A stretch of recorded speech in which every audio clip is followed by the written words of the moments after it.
Hi friends, welcome back for DElEd classes. तो आज की यह वीडियो जो है हमारा सीटेट पे है।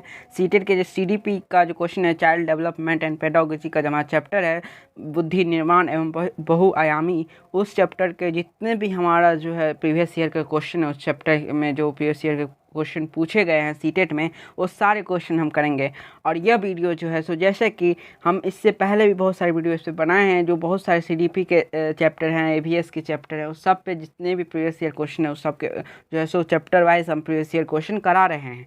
तो अगर आपने वो वीडियो नहीं देखा है तो जाके हमारे जो है चैनल पे वो देख सकते हैं। सीटेट की जो हमारे जितने भी इंपॉर्टेंट क्वेश्चन है और प्रीवियस ईयर जो भी चैप्टर वाइज क्वेश्चन अभी तक पूछे हैं, वो सारे क्वेश्चन हम करा रहे हैं और जो है सो कराते रहेंगे। और अगर आप हमारे चैनल पे नए हैं और यह वीडियो देख रहे हो तो चैनल को सब्सक्राइब कर दीजिए, बेल आइकन दबा लीजिए, जिससे जो हमारी नोटिफिकेशन हो आप पे जल्दी से जल्दी पहुंच सके। टाइम कम है, हमारा 20 अगस्त को जो सीटेट का एग्ज़ाम होने वाला है, इसलिए आप जो है अभी आप जो है सिर्फ इसका जो रिवीजन पे फोकस करिए। सीटेट का जो है प्रीवियस ईयर क्वेश्चन पे करिए, और जो है सो ओमार सीट वाला ओमार सीट पे होगा ऑफलाइन, तो ओमार सीट का भी जो है सो प्रैक्टिस करते रहिए। तो हमारा अगर आपको ओमार सीट की प्रैक्टिस करनी है और ओमार सीट जो है सो अगर चाहिए, तो आप हमारे टेलीग्राम चैनल को जो है सो जो जा सकते हो टेलीग्राम चैनल पे। वहाँ पे जो है मैंने जो है इसका ओमार सीट का पीडीएफ अपलोड कर दिया है, और जितने भी क्वेश्चन है प्रीवियस ईयर के जो सारे अपलोड हैं टेलीग्राम पे, आप वहाँ से डाउनलोड कर सकते हो। और ये सब सारे जितने भी मैंने जो अभी मैं यहाँ पे वीडियो जो बना रहा हूँ, जो सारे पीडीएफ आपको मिल जाएंगे टेलीग्राम पे। और देखिए आज का हमारा क्वेश्चन जो है वो सीडीपी के जो है हमारे जो है ज्ञान जो है बुद्धि निर्माण और बहुआयामी पे है। तो चलिए शुरू करते हैं। हमारा जो आज का पहला क्वेश्चन है, एक शिक्षिका अपने शिक्षार्थियों की विभिन्न अधिगम शैलियों को संतुष्ट करने के लिए वैविध्य कार्यों का उपयोग करती है, वह डैश से प्रभावित है। ये जो हमारा सीटेट जनवरी 2012 में पूछे गए प्रश्न है, इसमें जितने प्रश्न आएंगे वो कभी ना कभी सीटेट में पूछे ही गए होंगे। तो चलिए देखते हैं। तो हमारा पहला है इसमें पियाजे के संज्ञानात्मक विकास के सिद्धांत, दूसरा कोहलबर्ग के नैतिक विकास के सिद्धांत, तीसरा गार्डनर के बहुबुद्धि सिद्धांत, चौथा वाइगोत्स्की के सामाजिक सांस्कृतिक सिद्धांत।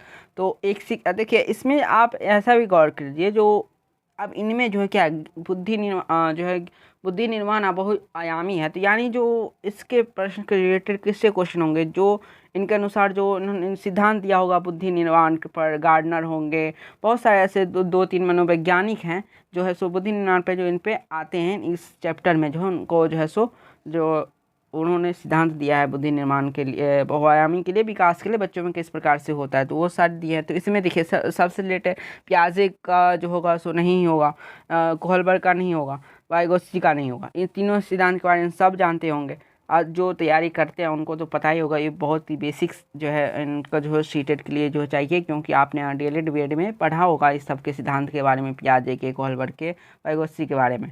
तो इन सब का सिद्धांत जो है सो हमारा जो है सो इस पे नहीं है, यानी बुद्धि निर्माण पे नहीं है। तो बुद्धि निर्माण पर किनका है, तो गार्डनर के है जो है सो बहुविधि सिद्धांत है। इन्होंने गार्डनर जो है सो बहुविधि निर्माण पे जो है सो ये है जो है सो इस चैप्टर से आप इस प्रकार भी आंसर देख सकते हो। अब देखिए इसमें क्या है, शिक्षार्थियों की अधिगम शैलियों को संतुष्ट करने की वैविध्य कार्यों का उपयोग करती है। अब अधिगम शैलियों क्या करती है, वैविध्यपूर्ण मतलब अलग अलग तरीकों से जो है सो उससे जो कार्यों को उपयोग करती है। वो किससे प्रभावित है, गार्डनर के जो बहुबुद्धि सिद्धांत हैं, जो हमारे इन्होंने गार्डनर ने जो हमारे बहुबुद्धि सिद्धांत दिए हैं, उस सिद्धांत पे जो है सो जो उनके से ये प्रभावित है, गार्डनर से। उसके बाद हमारा 22 नंबर क्वेश्चन है, बुद्धि लब्धांश सामान्यतः डैश रूप से शैक्षणिक निष्पादन से संबंधित होते हैं। बुद्धि लब्धांश सामान्यतः डैश रूप से शैक्षणिक निष्पादन से संबंधित होते हैं, मध्यम, बी कम से कम, तीसरा पूर्ण, चौथा उच्च। तो 22 का जो होगा वो हो जाएगा उच्च रूप से शैक्षणिक निष्पादन से संबंधित होती है बुद्धि लब्धांश। उसका 23 नंबर क्वेश्चन है, 16 वर्षीय बच्चा बुद्धि लब्धि परीक्षण में 75 अंक प्राप्त करता है, उसकी मानसिक आयु डैश वर्ष होगी। आप देखिए बुद्धि लब्धि, ये इसका फॉर्मूला पे बनेगा। बुद्धि लब्धि यानी आईक्यू जो है सो इसके आईक्यू में जो है सो 75 अंक आए हैं, जो 75 है आईक्यू। और इसका जो मानसिक आयु जो है सो कितना है आपका ज्ञात करना है। मानसिक आयु जो है सो नहीं दिया गया है। और उसके बाद हमारा क्या रियल एज यानी वास्तविक जो है सो दे दिया गया है। रियल एज कितना दिया गया आपका जो है सो 16 वर्ष, ठीक है।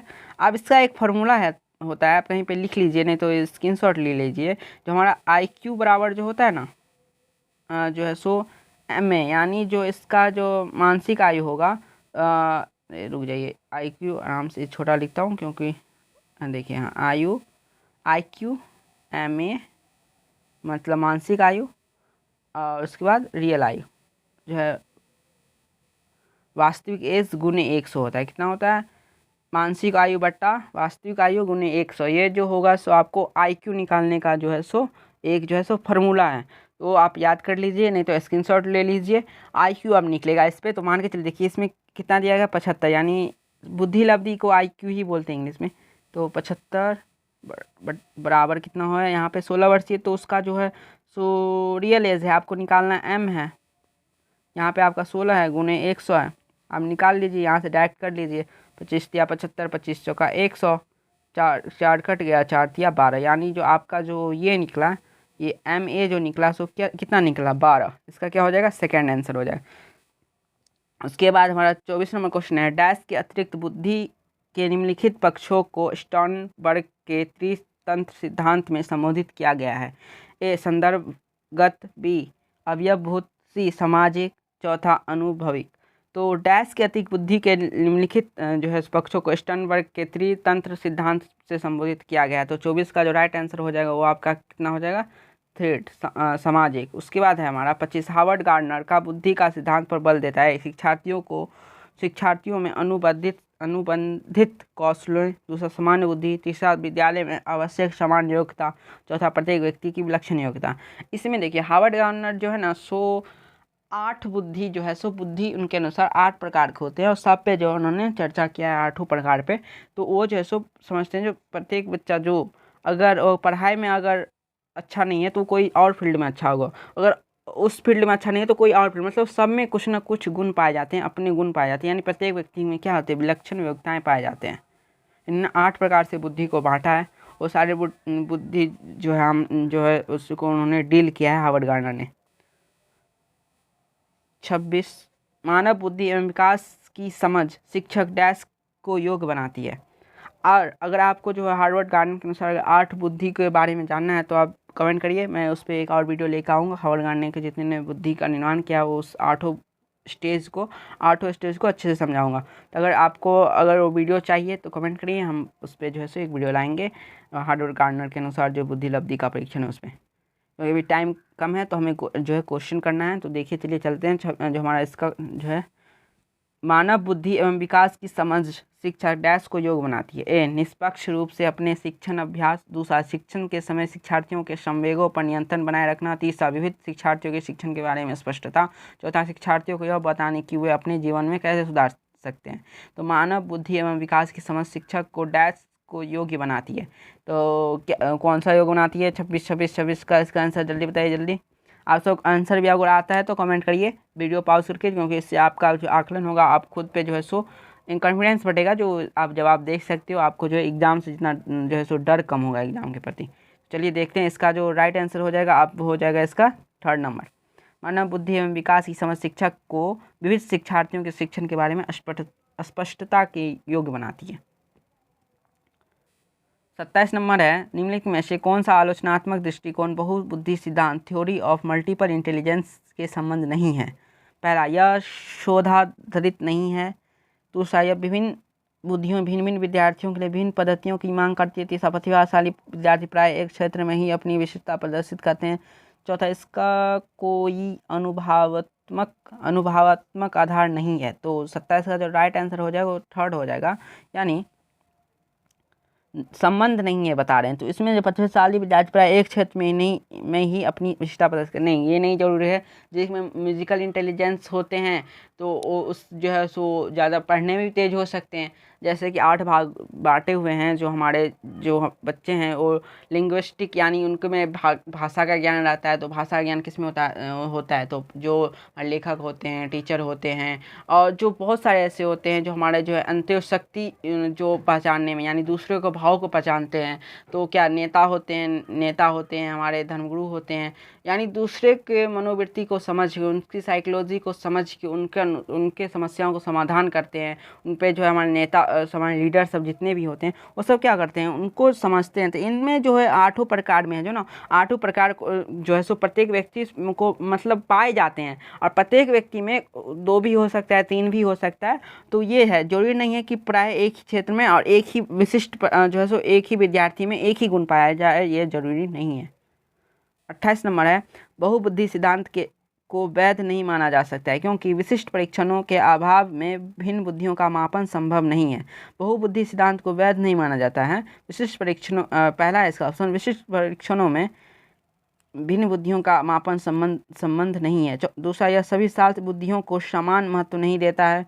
तीसरा, यह केवल अब्राहम मैस्लो के जीवन भर के सुदृढ़ अनुभवात्मक अध्ययन पर आधारित है। चौथा, यह सर्वाधिक महत्वपूर्ण समान बुद्धि जी के अनुकूल सुसंगत नहीं है। 28 का जो राइट आंसर हो वो आपका ए हो जाएगा, विशिष्ट परीक्षणों में के अभाव में भिन्न बुद्धियों का मापन संभव नहीं है। तो 29 नंबर क्वेश्चन, निम्न में से कौन सा स्टर्नबर्ग का बुद्धि का त्रिस्तरीय सिद्धांत का एक रूप है? व्यवहारिक बुद्धि, प्रायोगिक बुद्धि, असाधारण गणितीय बुद्धि। तो 29 का जो राइट आंसर हो जाएगा वो क्या हो जाएगा आपका, एक, व्यवहारिक बुद्धि सिद्धांत का एक रूप है। आप ये सब एक बार जो है स्टर्नबर्ग के जो हमारे सिद्धांत हैं और गार्डनर के अनुसार ये सिद्धांत देख लीजिए, बहुत ही इंपॉर्टेंट है। 30 नंबर है, किसने सबसे पहले बुद्धि परीक्षण का निर्माण किया? ए, डेविड वेस्लर, दूसरा एल्फ्रेड बिने ने, तीसरा चार्ल्स एडवर्ड स्पीयरमैन ने, चौथा रॉबर्ट स्टर्नबर्ग ने। तो सबसे पहले बुद्धि परीक्षण का निर्माण किसने किया था? तो इनका जो हो जाएगा ना आपका दूसरा हो जाएगा, एल्फ्रेड बिने ने। उसके बाद हमारा 31 नंबर है, जब बच्चे एक अवधारणा को सीखते हैं और उसका प्रयोग करते हैं तो अभ्यास उनके द्वारा की जाने वाली त्रुटियों को कम करने में सहायता करती है। विचार डैश के द्वारा दी गई है। AEL थॉर्नडाइक, दूसरा जीन पियाजे, तीसरा JB वाटसन, चौथा लाइबोवाइगोत्स्की। तो इसका जो होगा 31 का जो राइट आंसर होगा, ये थोड़ा अच्छा क्वेश्चन है तो इसको देखिए, अगर नहीं होता है तो आप ऐसे भी देख सकते हो। तो देखिए, जीन पियाजे तो नहीं होगा, लाइबोवाइगोत्स्की नहीं होगा, इनको इन चैप्टर से कोई मतलब ही नहीं है बुद्धि लब्धि के लिए। उसके बाद हमारा जो है JB वाटसन और EL थॉर्नडाइक में जो है सो कन्फ्यूजन होगा। तो इसको जो थोड़ा इसमें आपके ऑप्शन 2 में जो है सो आपको जो है 2 ऑप्शन में कन्फ्यूजन है, तो इससे आपके जो एग्ज़ाम देने की जो प्रोबेबिलिटी है वो जो ज़्यादा हो जाएगी, यानी 50-50 में बढ़ जाएगी। तो आप 31 नंबर को आपको देना है। तो 31 नंबर में आप क्या कीजिएगा, तो इसका जो राइट आंसर होगा ना, तो ये जो है सो EL थॉर्नडाइक का है। राइट आंसर EL थॉर्नडाइक का है, JB वाटसन का भी नहीं है। उसके बाद हमारा 32 नंबर है, इनमें से कौन सा त्रिपाक्षीय सिद्धांत में व्यवहारिक बुद्धि का अभिप्राय नहीं है? ए, पर्यावरण का पुनर्निर्माण करना, दूसरा केवल अपने विषय में व्यवहारिक रूप से विचार करना, चौथा इस प्रकार के पर्यावरण का चयन करना जिसमें आप सफल हो सकते हैं, चौथा पर्यावरण के साथ अनुकूल करना। इनमें से कौन सा त्रिपाक्षीय सिद्धांत के व्यवहारिक बुद्धि का अभिप्राय नहीं है? तो 32 का 2 हो जाएगा, कितना हो जाएगा, 2। केवल अपने विषय में व्यवहारिक रूप से विचार करना, क्या है, केवल अपने विषय में व्यवहारिक रूप से पहचान करना। त्रिपाक्षीय सिद्धांत में व्यवहारिक बुद्धि जो हमारे जो है व्यवहारिक बुद्धि यानी त्रिपाक्षीय सिद्धांत जो है सो स्टर्नबर्ग के अनुसार जो दिया गया उसमें जो है सो व्यवहारिक बुद्धि का अभिप्राय नहीं है, जो केवल अपने विषय में व्यवहारिक रूप से विचार करना। समझ गए? चलिए चलते हैं। 33 नंबर है, कक्षा अध्यापक ने राघव को अपनी कक्षा में अपने ही बोर्ड पर स्वयं द्वारा तैयार किया गया मधुर संगीत बजाते हुए देखा। कक्षा अध्यापक ने विचार किया कि राघव डैश में बुद्धि उच्च स्तरीय थी। अब देखिए, इसमें हमने जो गार्डनर के जो 8 है ना बुद्धि जो उन्होंने दिया है सिद्धांत, उस सिद्धांत पे आपको देखना है। तो इसमें क्या है, संगीत के बारे में। तो इसमें तो पहला क्या हो जाएगा, संगीत में। ये जो है सो बहुत ही आसान क्वेश्चन था, आप ऐसे ही पता लगा सकते थे। क्या हो जाए उनको जो संगीत के में यहाँ पे चर्चा हुई ना, संगीत मधुर संगीत, यानी जो उनसे क्या होगा, संगीत में जो है बुद्धि स्तरीय उच्च स्तरीय थी। संगत जो क्या है, संगीतीय बुद्धि उच्च स्तरीय थी। ये नहीं है, अब उसी क्वेश्चन और हमारा इस पे था जो प्रत्येक व्यक्ति में अलग अलग पाया जाता है और सिर्फ एक ही पाया, सो नहीं। अब उसमें अगर संगीत है तो भाषाई भी अच्छी होगी, स्थानिक भी होगी। अगर संगीत है तो क्या होगी, भाषा अच्छी होगी तब ना संगीत अच्छी होगी। उसका जो वर्ड उसमें ज़्यादा होगा, वो भाषा का ज्ञान उसमें अच्छा होगा, इसलिए वो संगीत का निर्माण करेगा, गाएगा। तो उसमें क्या होगी, भाषा का भी होगी, लेकिन संगीत में उस पर ज़्यादा बेटर बैठेगा। उसका 34 नंबर क्वेश्चन है, आउट ऑफ द बॉक्स चिंतन किससे संबंधित है? ए, अनुकूल चिंतन से, दूसरा स्मृति आधारित चिंतन से, तीसरा अपसारी चिंतन से, चौथा अभिसारी चिंतन से। आउट ऑफ द बॉक्स चिंतन किसे सुना, यानी परे होके किसी भी चीज़ से परे होके सुना, तो अनुकूल चिंतन से। आउट ऑफ द बॉक्स चिंतन किससे संबंधित है? तो अनुकूल चिंतन से। 34 कहीं उसके बाद 35 है बुद्धि है, ये सामर्थ्यों का एक समुच्चय, एक अकेला और जातीय विचार नहीं है। दूसरों के अनुकरण करने की योग्यता, तीसरा एक विशिष्ट योग्यता। तो 35 जो है सो थर्ड हो जाएगा, दूसरों के अनुकरण करने की योग्यता। उसके बाद 36 है हार्वर्ड गार्डनर का बहुबुद्धि सिद्धांत सुझाता है कि बुद्धि को केवल बुद्धि लब्ध यानी IQ परीक्षा से ही नियत किया जा सकता है। दूसरा, शिक्षक को चाहिए कि विषय वस्तु को वैकल्पिक विधियों से पढ़ने के लिए बहुबुद्धियों का एक रूपरेखा की तरह ग्रहण करे। तीसरा, क्षमता भाग्य है और एक अवधि के भीतर नहीं बदलती। चौथा, हर बच्चे को प्रत्येक विषय 8 भिन्न तरीकों से पढ़ाया जाना चाहिए ताकि 7 बुद्धियाँ विकसित हो सके, सभी बुद्धियाँ।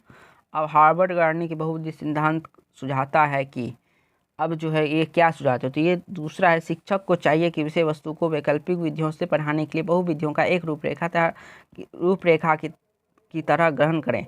मतलब शिक्षक को चाहिए कि विषय वस्तु को वैकल्पिक विधियों से पढ़ाने के लिए बहुविधियों का एक रूपरेखा की तरह ग्रहण करें। उसके बाद हमारा एकाधिक बुद्धिमानी का सिद्धांत कहता है, प्रभावी अध्ययन के द्वारा बुद्धि बढ़ाई जा सकती है। दूसरा, बुद्धि तेजी से बढ़ाई जा सकती है। तीसरा, बुद्धि कई प्रकार की जा सकती है। चौथा, पेपर पेंसिल परीक्षण सहायक नहीं है। तो एकाधिक जो है सो बुद्धिमानी का सिद्धांत कहता है, इसका राइट आंसर हो जाएगा थर्ड, बुद्धि कई प्रकार की हो सकती हैं। उसके बाद हमारा है 38 नंबर क्वेश्चन है, निम्नलिखित में कथनों में से कौन सा बुद्धि के बारे में सही है। बुद्धि एक निश्चित योग्यता है जो जन्म के समय से ही निर्धारित होती है। दूसरा, बुद्धि को मानवकृत परीक्षणों के प्रयोग से सटीक रूप से मापा और एवं निर्धारित किया जा सकता है। तीसरा, बुद्धि एक एकात्मक कारक तथा एक एकांकी विशेषक है। चौथा, बुद्धि बहुआयामी है, जटिल योग्यता का एक समूह है। 38 का जो होगा चौथा राइट आंसर हो जाएगा। 39 नंबर है, बहुबुद्धि का सिद्धांत बल देता है कि बुद्धिमानी की विषय दशाएं, बुद्धिमत्ता की विभिन्न दशाएं हैं। दूसरा, बुद्धिमत्ता में कोई व्यक्तिगत भिन्नताएं नहीं होती है। तीसरा, बुद्धि लब्धि केवल वस्तुनिष्ठ परीक्षणों द्वारा ही मापी जा सकती है। चौथा, एक आयाम में बुद्धिमत्ता अन्य सभी आयामों में बुद्धिमत्ता निर्धारित करती है। 39 का राइट आंसर क्या हो जाएगा, एक, बुद्धिमत्ता में की विभिन्न दशाएं होती हैं, विभिन्न दशाएं हैं। 40 नंबर क्वेश्चन हमारा, हार्वर्ड गार्डनर के अनुसार किसी अन्य व्यक्ति के मनोदशा, स्वभाव और प्रवृत्ति को समझकर प्रतिक्रिया देने की योग्यता को किस नाम से जाना जाता है। अब देखिए, किसी दूसरे के यानी जो हमारे जो किसी दूसरे के स्वभाव को, प्रवृत्ति या मनोदशा को समझ के जो हमारी जो यह योग्यता किस में पाई जाती है, इसके उदाहरण क्या सब होंगे, आपके लीडर हो जाएंगे या नेता जो है सो आपकी प्रवृत्ति, आपके स्वभाव को समझ कर ही वो जो है अपना जो है सो अपना वो जो है कुछ पक्ष रखता है। या आपको किसी नेता, अगर इलेक्शन चल रही है तो आपकी जो आवश्यकता है, जो ज़रूरत है, आपकी क्या मनोवृत्ति है, आप किस ओर झुक रहे हैं, जो किस ओर आपकी जो सोच है जो वो चल रही है, तो उस तरफ, उस साइड से वो आपको जो है सोच उगार, मतलब जो है सो एक चिंगारी भड़काए, यानी आपको जो है सो ना उस सोच के प्रति जो आपको और जो है सो जो आपको अच्छा लगे ना उसी प्रकार वो अपना भाषण तैयार करेगा, यानी भाषण देगा, वादाएं करेगा उसी प्रकार से। तो वही आपके क्या पाया जाता है, यानी जो ये जो है दूसरे के मन को जानता है। यानी जो इसका जो राइट आंसर हो जाएगा ना 40 का, इसमें देखिए शारीरिक गत्यात्म में वृद्धि नहीं होगी। लोग जो कन्फ्यूज होते हैं जो सो होते हैं अंतर व्यक्ति बुद्धि और अंतर व्यक्तिक बुद्धि, इसका जो होगा ना दो में कन्फ्यूज होते हैं। भाषात्मक बुद्धि नहीं होगी और जो है सो हमारा जो है पहला तीसरा नहीं होगा, दूसरा और चौथा में ज़्यादा लोग कन्फ्यूज होते हैं। तो चौथा इसका जो होगा ना, चौथा राइट आंसर है अंतर व्यक्तिक बुद्धि, यानी दूसरों का अगर स्वभाव और मनोवृत्ति समझते हैं तो अंतर व्यक्तिक बुद्धि, और खुद के समझते हैं तो अंतः, इसमें जो है सो अंतः व्यक्ति बुद्धि हो जाएगा। इसमें अंतर, इसमें आप देखिए रॉ आ गया, अंतर व्यक्तिक बुद्धि यानी दूसरों के समझते हैं, इसमें अंतर यानी खुद को बुद्धि, अपने स्वभाव, अपनी मनोदशा को समझते हैं। तो इसलिए लोग ज़्यादा कन्फ्यूज होते हैं। तो एक बार देख लीजिए, इसका जो है दूसरे को समझना होगा, अंतर व्यक्तिक होगा, यानी इसका ये हो जाएगा। उसके बाद 41 नंबर क्वेश्चन हमारा, किस विचारक ने इस बात को नकारा है कि बुद्धि एकल इकाई है और कई पृथक स्वतंत्र बुद्धियों को सिद्धांत प्रतिपादित किया है। लेव वाइगोत्स्की, दूसरा लॉरेंस कोहलबर्ग, तीसरा जीन पियाजे, चौथा हार्वर्ड गार्डनर। तो 41 का जो होगा वो हो जाएगा चौथा, यानी हार्वर्ड गार्डनर ने, किसका विचारक ने इस बात को नकारा है कि बुद्धि एकल इकाई है और कई पृथक स्वतंत्र बुद्धियों को सिद्धांत प्रतिपादित करते हैं। हार्वर्ड गार्डनर, जैसे कि मैंने बताया 8 भागों में बांटा है। उसके बाद 42, हार्वर्ड गार्डनर के सिद्धांत में डैश बुद्धि वाले व्यक्ति वनस्पतियों और जीवों की विभिन्न जाति प्रजाति की सुंदरता को पहचान सकते हैं। अब जो है जो प्रकृति से ज़्यादा जुड़े होंगे वही इन सुंदरता को, प्रजातियों को समझ सकते हैं। तो इसमें क्या होगा, सबसे आसान क्वेश्चन ये जो प्रकृतिवादी, अंतर व्यक्ति मैंने बता दिया है, संगीत बता दिया है, स्थानीय की बता दिया, यानी प्रकृतिवादी क्या होगी, जो बच्चे जो दूसरे के जो वनस्पतियों और जीवों को, जो अपने जो पर्यावरण में रह रहे जीवों को ज़्यादा समझेंगे। 43 नंबर, हार्वर्ड गार्डनर के सिद्धांत में सोच को व्यक्त करने के लिए धारा प्रवाह और लचीले ढंग से भाषा का उपयोग करने की क्षमता डैश बुद्धि विशेषता है। अंततः व्यक्ति, देखिए आप किसके, व्यक्ति को धारा प्रवाह लचीले ढंग से भाषा का उपयोग करना। इसमें जो अब लचीले ढंग से भाषा के उपयोग करना आ गया, 43 का राइट आंसर क्या हो जाएगा, सबको पता चल गया। देखिए इसमें क्या है, धारा प्रवाह लचीले ढंग यानी फ्लुएंसी होनी चाहिए आपको बोलने की। आप भाषा में लचीलापन होना चाहिए, जो जिस प्रकार बात करते हैं उस प्रकार आपको उसको जवाब देना चाहिए, या आप अपनी भाषा को अच्छे प्रकार से समझा सकते हैं। उसमें क्या होगी, भाषाई ज्ञान अच्छी होगी, यानी भाषाई क्या होगी, बुद्धि विशेषता होगी। इसके 43 का 2 हो जाएगा। उसके बाद हमारा 44 नंबर है। देखिए इसमें मैं जो है सिर्फ क्वेश्चन पढ़ रहा हूँ, और इसमें देखिए ये ऑप्शन देखा, टिक लगा दिया। तो इसमें इतना जो है ऐसे ऐसे क्वेश्चन भी आते हैं जो आपको नहीं पढ़ना पड़ता है, लेकिन अगर जो है आपको जो है सो सतर्कतापूर्वक जो है सो पूरा ऑप्शन पढ़ लेना चाहिए, तभी जवाब देना चाहिए। नहीं तो ऐसे में बहुत सारे लोग जो है प्रेशर में आके गलती कर देते हैं। 44 नंबर, हार्वर्ड गार्डनर के अनुसार निम्नलिखित में से कौन सा कथन सही है। ए, बुद्धिमत्ता को परिपोषित व विकसित नहीं किया जा सकता है। दूसरा, एक विशेष वर्ग के व्यक्ति दूसरे वर्ग के व्यक्तियों से ज़्यादा बुद्धिमान होते हैं। तीसरा, उपलब्धि बुद्धिमत्ता का सफल पैमाना है। चौथा, हर व्यक्ति में विभिन्न प्रकार की बुद्धिमत्ताएं होती है। हर गाने में कौन सा कथन सही है, तो सही है पूछ रहा है, तो उसका जो लास्ट हो जाए, वरना हर व्यक्ति में जो विविध प्रकार की बुद्धिमत्ताएं पाई जाती हैं। 45 नंबर, निम्नलिखित कथनों में से बुद्धिमत्ता के बारे में कौन सा कथन सही है। ए, बुद्धिमत्ता विद्यालय में बेहतर प्रदर्शन करने की योग्यता से अधिक है। दूसरा, एक क्षेत्र में उच्च बुद्धिमत्ता अन्य क्षेत्र में भी उच्च बुद्धिमत्ता सुनिश्चित करती है, जो ये नहीं है। उसके बाद हमारा जो है 3 नंबर है, बुद्धिमत्ता संबंधित व्यक्तिगत विभिन्नताओं में अनुवांशिकता कोई भूमिका नहीं होती है। ये भी है, मतलब जो है सो होती है अनुवांशिकता। चौथा है, बुद्धिमत्ता को केवल बुद्धि लब्धि परीक्षण द्वारा ही मापा जा सकता है। इसका ये भी जो है सो सही नहीं है, जो आप पहचान सकते हो तो बुद्धि IQ के द्वारा ही नहीं। तो इसमें जो होगा ना, जो है सो बुद्धि लब्धि के द्वारा ही पहचाना जा सकता है। तो जो है सो इसमें जो है सही है ना, ये गलत है और ये भी गलत है। अनुवांशिकता की भूमिका होती है, और केवल बुद्धि लब्धि तो परीक्षा द्वारा ही मापा नहीं जा सकता है। उसके बाद इसमें जो एक क्षेत्र में बुद्धिमत्ता अन्य क्षेत्र में भी उच्च बुद्धिमत्ता सुनिश्चित करती है, ये जरूरी नहीं है। इसका तो राइट आंसर क्या हो जाएगा, 45 का 1 हो जाएगा, यानी जो हो जाएगा हमारा विद्यालय में बेहतर प्रदर्शन की योग्यता से अधिक है। क्या है, जो है बुद्धिमत्ता के बारे में कौन सा कथन सही है, तो बुद्धिमत्ता विद्यालय में बेहतर प्रदर्शन करने की योग्यता से कहीं अधिक है, बहुत अधिक है। सिर्फ विद्यालय भर तक की बुद्धिमत्ता सीमित नहीं है। तो हमारा जो ये जो था बुद्धि निर्माण अभ्युदय, वहीं पे जो जितने भी क्वेश्चन थे वो सारे क्वेश्चन प्रीवियस ईयर हमने कर लिए। और अगर आप यहाँ तक बने हो वीडियो देख रहे हो तो वीडियो को लाइक कर दीजिएगा, और इस वीडियो को ना जहाँ तक हो वहाँ अपने फ्रेंड्स ग्रुप के साथ शेयर करिए, और सब्सक्राइब कर लीजिए और बेल आइकन दबा दीजिए। बाय, स्टे ट्यून्ड, फिर मिलेंगे नेक्स्ट वीडियो में।